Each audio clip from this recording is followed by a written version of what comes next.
अस्सलामु अलैकुम। वालेकुम अस्सलाम।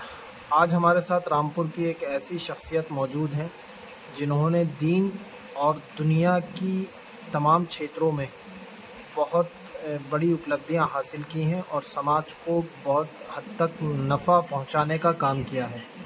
और उनका नाम आप सभी लोग जानते हैं, डॉक्टर अनीस अहमद ख़ान साहब आज हमारे साथ मौजूद हैं और हम आज एक ऐसी सामाजिक कुरीति पर ज़िक्र करेंगे और इनसे सवाल करेंगे जिससे समाज का बहुत बड़ा नुकसान उस कुरीति से हो रहा है। और आए दिन ऐसे क़िस्से हमारे सामने आ रहे हैं कि उस कुरीति से नौजवान जो लड़कियां हैं उनकी उम्रें बढ़ती जा रही हैं और जो गरीब लोग हैं वो उस कुरीति से बहुत परेशान हैं और वो कुरीति है जहेज़ की। तो डॉक्टर साहब आप बताइए, अपनी बात रखिए कि जहेज़ के बारे में आप क्या कहना चाहेंगे। बिस्मिल्लाहिर्रहमानिर्रहीम। रब्बि इश्रह ली सदरी व यस्सिर ली अमरी वहलुल उक़दतम मिन लिसानी यफ़क़हू क़ौली।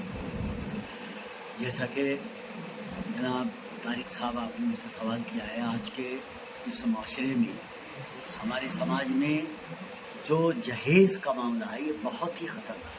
एक समझिए कि समाज की बहुत बड़ा कैंसर है जो हमारे समाज में इस वक्त फैल गया है। बात यह है कि जहेज़ नाम की चीज़ ये इस्लाम में ही नहीं बल्कि किसी भी समाज के लोगों को पसंद ही नहीं है कि इसको अपनाया जाए, क्योंकि आज के ज़माने में जो गरीब से गरीब लड़कियां हैं वो उनके माता पिता अपने बच्चियों के लिए जहेज़ इकट्ठा करने में अपनी पूरी ज़िंदगी खर्च कर देते हैं, यहाँ तक कि अपनी ज़मीनें, जायदाद और बहुत से चीज़ें बेच देते हैं।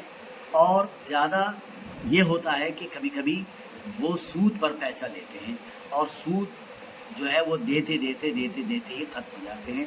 इसलिए ऐसी चीज़ों को हमें छोड़ना चाहिए, ख़त्म कर देना चाहिए, क्योंकि जहेज़ इस्लाम में है ही नहीं। और हमारे समाज में भी जो बहुत पढ़े लिखे लोग हैं वो इस चीज़ को नकारते हैं कि जहेज़ नाम की चीज़ हमारे समाज से बिल्कुल ख़त्म हो जाना चाहिए, क्योंकि लड़की जो है ये पराया धन होती है।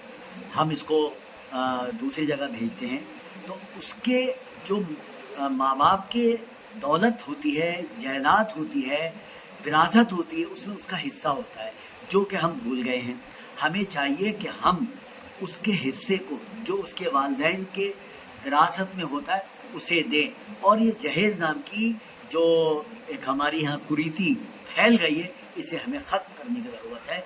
सूरह निसा की आयत नंबर 11 में अल्लाह ताला ने ये वाज़ेह कर दिया है कि लड़के को लड़की के मुकाबले दुगना मिलेगा, यानी जो भी विरासत बांटी जाएगी भाई अपनी बहनों को विरासत देंगे।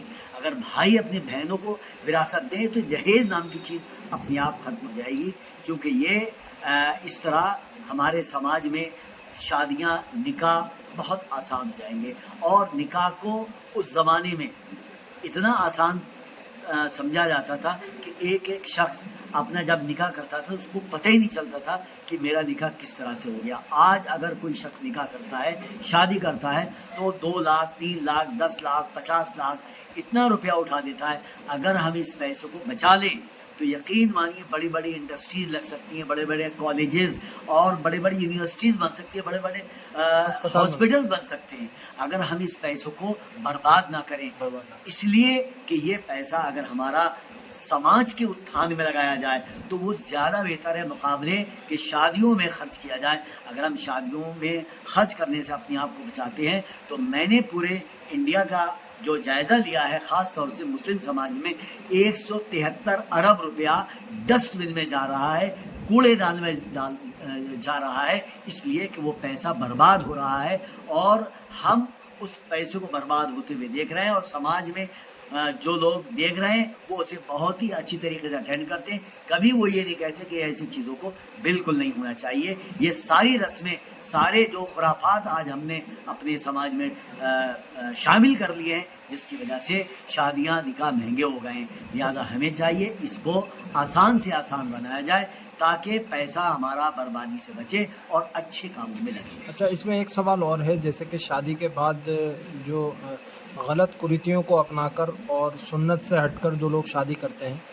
اور شیطانی عمل شادیوں میں ہوتا ہے، اس کے بعد جو بیوی اور شوہر میں جو منمٹاو ہوتا ہے اور جو رشتے میں خرابیاں آتی ہیں، تو اس کا بھی کہیں یہ کارن تو نہیں ہے جہیز؟